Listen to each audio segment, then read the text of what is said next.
Kemi mbyllur Komitetin e Emergjencave Civile për qarkun e Gjirokastrës,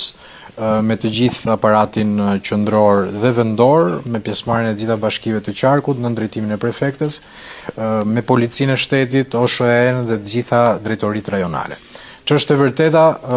do të thoja që Gjirokastra, po deri diku gjitha aksi Gjirokastër, Delvin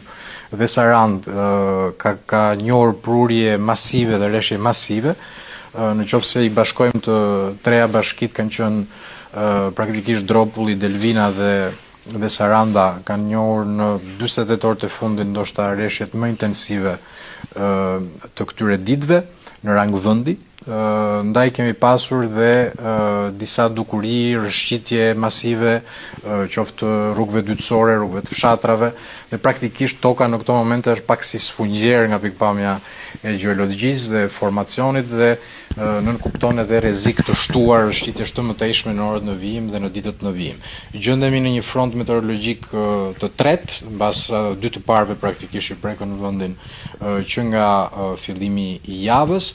Nuk jemi jashtë rrezikut, prandaj gjykuam që të mblidhim të gjitha forcat dhe të rishpërndajmë edhe një herë energjitë, resurset, mjetet, personelin i cili është në gatishmëri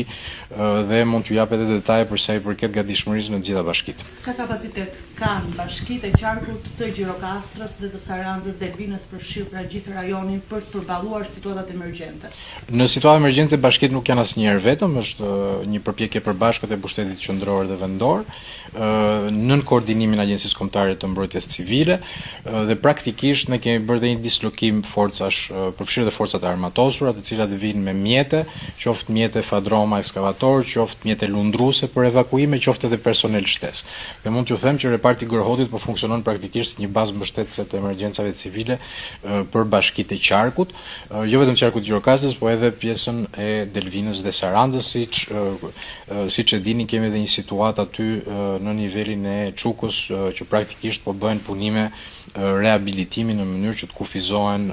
pasojat e përmbytjes masive të orëve të para të mëngjesit.